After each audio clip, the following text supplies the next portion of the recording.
Like many people, I've got a bit of a soft spot for the mythos of ancient Greece. I mean, it laid the foundation for a lot of the works of fiction we have today, as well as the art of storytelling in general.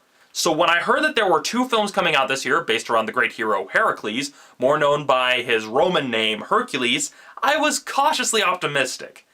That caution proved to be vital as, really, I sat down to watch what is probably one of the saddest attempts to emulate, if not outright copy, Zack Snyder. That said, let's begin this episode of Romney's Reviews.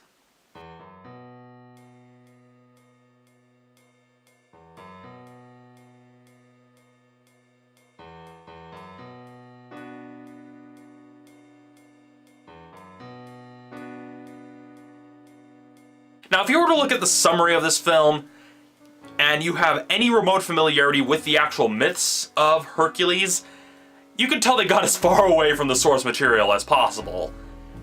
And really, without getting into some of the major nitpicks, this demigod is Hercules in name only. That is pretty much the best way I can say it. It's Hercules in name only. Now, while the distance from the source material could be forgiven as artistic license, that doesn't forgive some of the other flaws of the film.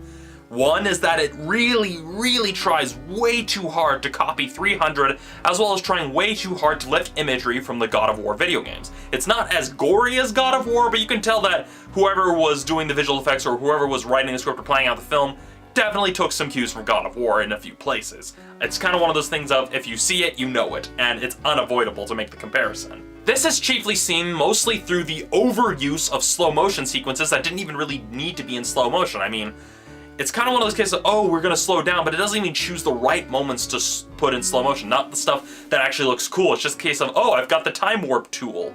That's pretty much what it looked like, is that, oh, this looked really cool when we shot it on set, but it doesn't look impressive at all on screen. And then you can combine that with what is probably some of the worst CGI I have seen. I mean, it's about as bad as R.I.P.D., but at least R.I.P.D. had kind of the funny cartoonish aspects of it, whereas here, it's terrible. That's all I can really say. It just looks awful. And on top of that, what makes it look worse is that this film is in 3D, and it's a post-production conversion to 3D, meaning that they shot it in 2D, and then converted it into 3D using software and the like. And it makes the effects look even worse. Not only does the CGI look even more fake, but the green screen effects they had to use, well, it always makes it look worse. Even if it was shot in 3D, that's one thing that 3D just doesn't work with, is with green screen shots, because with green screen, if you look at me in front of the background, you see kind of a line of separation, but it's faint, it's subtle. But with very bad green screen compositing techniques, you'll notice a very clear, hard line of separation. And that's one of the problems with 3D films and green screen effects. It makes the separation even more apparent. I mean, to give you a frame of reference, the CGI and green screen effects look worse than what you would see in the show Once Upon a Time and Legend of the Seeker. It looks worse than the visual effects that are used for television series that have to do things quickly. That's how bad the CGI and visual effects are in this film. I must also mention how Kellen Lutz basically comes across as a poor man's Chris Hemsworth. That's pretty much what I kept thinking. Huh, poor man's Chris Hemsworth, except he makes even Liam look good in this film, because, I mean, his acting had potential, but it was just a case of they didn't choose the right takes, or maybe the director just didn't care enough to actually go and try to get the right takes, because although he has potential, he doesn't really come across as a good Hercules, or even as a hero in general. Another problem with the film is that they're mostly reluctant to show some of the supernatural stuff that the Grecian myths are known for until the third act. It's kind of a case of, okay, it's kind of being played fairly straight and fairly normal, but then when the third act happens, they suddenly, oh, now he has super strength, now he has a lightning sword. You can't play with people's suspension of disbelief like that late in the film. I mean, if you establish that there's not that many supernatural stuff, you can't bring it right out of nowhere and expect us to take it seriously.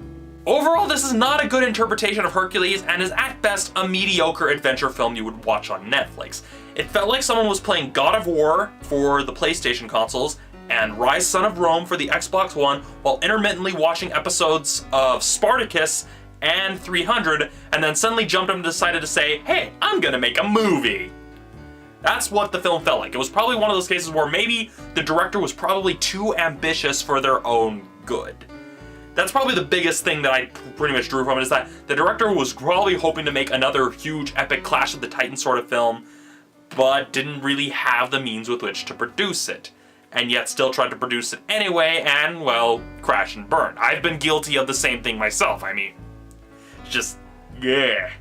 If you're really craving some Hercules action, and don't want to wait for the Dwayne Johnson film coming out this summer, well, if you're really desperate, at least wait for it to come to the dollar theater and see it in 2D, because the 3D does not look good, especially with some of the fake CGI added stuff to make the 3D look more 3D. I mean, Silent Hill Revelations did the same exact thing. And yeah, it's just the case of, if you're really desperate, wait for it to come to the dollar theater, or better yet, just watch the Kevin Sorbo series, because although the Kevin Sorbo series has its campiness, it at least embraces the fact that it has some supernatural elements, and it's just more entertaining to watch. That said, I give The Legend of Hercules a 3 out of 5. So that's it for this episode of Romney's Reviews. Next week, I'll be taking a look at Jack Ryan's Shadow Recruit. See you then.